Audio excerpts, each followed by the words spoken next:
ওই ময়দানেতে যেতে তোমাকে হবে, প্রয়োজনে সব রক্তটুকু জমিনেই ঢেলে দেবে। লড়াইয়েরা ওই ময়দানেতে যেতে তোমাকে হবে, প্রয়োজনে সব রক্তটুকু জমিনেই ঢেলে দেবে। তবুও তোমায় লড়তেই হবে, মানিবে না পরাজয়। তবুও তোমায় লড়তেই হবে, মানিবে না পরাজয়। বিপ্লব মানে জীবন দেয়া বসে থাকা নয়, সে কোনো দিন আসবে না রে করো যদি ভয়। আসবে বিজয় রক্ত আর জীবনের বিনিময়, আসবে বিজয় রক্ত আর জীবনের বিনিময়। বিপ্লব মানে জীবন দেয়া বসে থাকা নয়, সে কোনো দিন আসবে না রে করো যদি ভয়। ঠিক কিনা? শাসনের নামে কেউ বা বিশ্বে মেহনতি জনতারে ইমানের উপর আঘাত ওরা হানিছে বারে বারে। শাসনের নামে কেউ বা বিশ্বে মেহনতি জনতারে ইমানের উপর আঘাত ওরা হানিছে বারে বারে। প্রতারণার ওই ফাঁদে পড়ে মোরা জীবন করেছি ক্ষয়, প্রতারণার ওই ফাঁদে পড়ে মোরা জীবন করেছি ক্ষয়। বিপ্লব মানে জীবন দেয়া বসে থাকা নয়, সে কোনো দিন আসবে না রে করো যদি ভয়। ঠিক কিনা? ভয় করবো কাকে? যারা গোমূত্র খায় এরা আমাদের উপরে অত্যাচার চালানোর সাহস দেখায়। আমরা আলহামদুলিল্লাহ গোস্ত খাই। কি খাই? কি খাই? শক্তি আমাদের বেশি হওয়ার কথা। এদেশের হিন্দু মুসলমান আগেও এক ছিল, এখনো দেশ রক্ষার জন্য হিন্দু মুসলমান সবার যদি একসঙ্গে এক হাতে হাত মিলাতে হয় সেটা করতে আমরা রাজি আছি। কিন্তু কেউ যদি ইমানের উপর আঘাত দেয়, 4 মাস আগে দেশের জন্য লড়াই হয়েছিল, আমার প্রয়োজনে লড়াই হবে, কবে সেটা হবে ইমান বাঁচানোর লড়াই। ঠিক কিনা? ইমান বাঁচানোর লড়াই আপনারা থাকবেন তো ইনশাআল্লাহ? আল্লাহ আমাদের ইমানকে কবুল করুন, বলেন আমিন।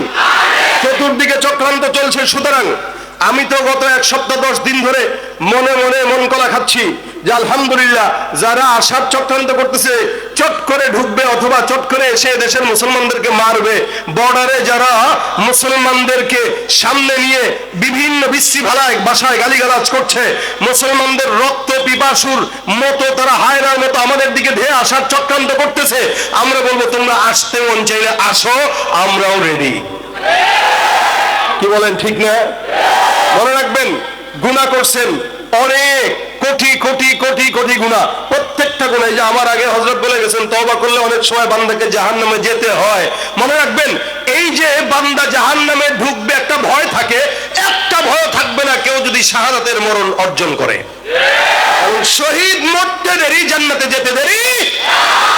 এজন্য আমরা আলহামদুলিল্লাহ, এরা যদি আমাদেরকে জানের ভয় দেখে আমরা বলবো ভাই তোরা আয় আমাদেরকে শাহাদাতের রাস্তা একটু দেখায় দে। আমাদের ইমানের ধার কমে গেছে, তোমরা আসলে ইমানের ধারটা অন্তত বাড়বে। কি বলেন? ঠিক না?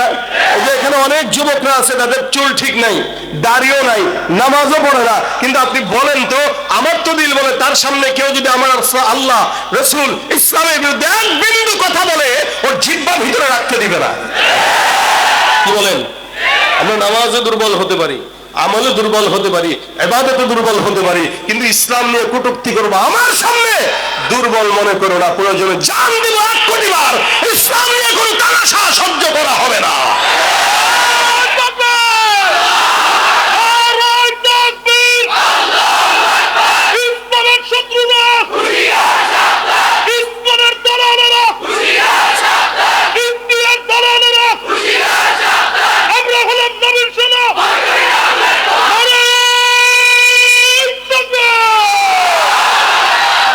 এই আওয়াজগুলো কবুল করুক, বলেন আমিন।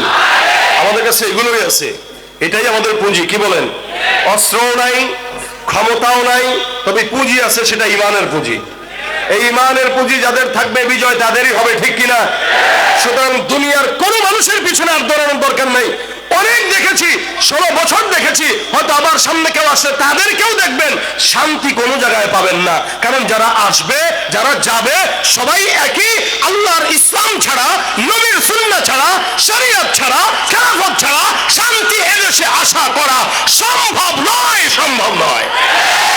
যাদের হাতে যায় ক্ষমতা, দেশ যেন বাপের ভিটা, রাখতে চেয়ার শুরু করে বিদেশিদের পাচাটা, বিদেশিদের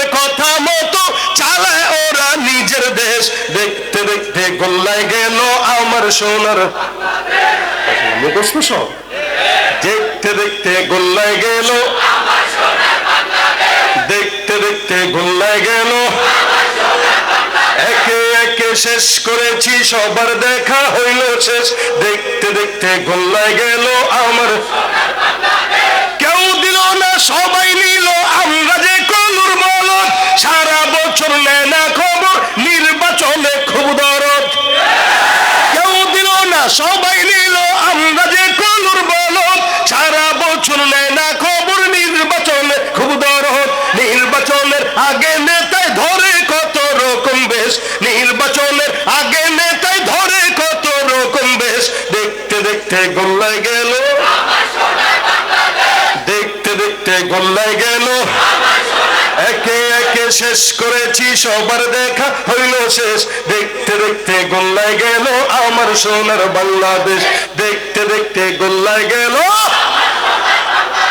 দেখার আর দরকার অনেক দেখছি, স্বাধীনতার পর থেকে 50 বছরের উপরে আমরা দেখছি। এবার একটাবার আপনারা একটু দেখেন, কথা কয় না, আমরা তো অনেক দেখলাম, এবার আপনাদের দেখা উচিত। কি বলেন, ঠিক না? ওলামা একরামদের কাছে দেশ দিয়ে একটু দেখেন যে পারে কিনা, টুপিওয়ালা দাড়িওয়ালা আল্লাহওয়ালা ইমানদারদের কাছে দেশ দিয়ে দেখেন একটু পারে কিনা। ইনশাআল্লাহ এদেশে যদি ইসলামী আইন আসতো, যারা ওপারে চলে গিয়েছে একজনও হাত পা নিয়ে যেতে পারতো না, এবং যারা আসবে এরাও কখনো ভয় করতো না যে সরকার 5 কোটি দিলে 3 কোটি মারা লাগবে, এই আশা করতে পারতো না। কেন? ইসলামের আইন হলো কেউ যদি চুরি করে হাত হাত। সুতরাং শান্তি পেতে গেলে ইসলাম ছাড়া কোনো গতি। আল্লাহ ইসলামের দেশ দান করুক। ভাইরা আমার, আমি যেটা বলছিলাম, এই দুনিয়াতে মানুষ তার নেতাকে যতটুকু ফলো করে, পীরকে যতটুকু ফলো করে, মা বাবাকে যতটুকু মানে, এতটুকুনের অর্ধেক যদি আমার আল্লাহকে মানতো, মানুষ জান্নাতি হয়ে যেত। মানে তো নাই, বরঞ্চ এই কথা বলে যে আমার গুনাহ নাই। অধিকাংশ মানুষ গুনাহ করার পরে তার এহসাস হয় না, চিন্তাও করে না যে মাফ চাইতে হবে।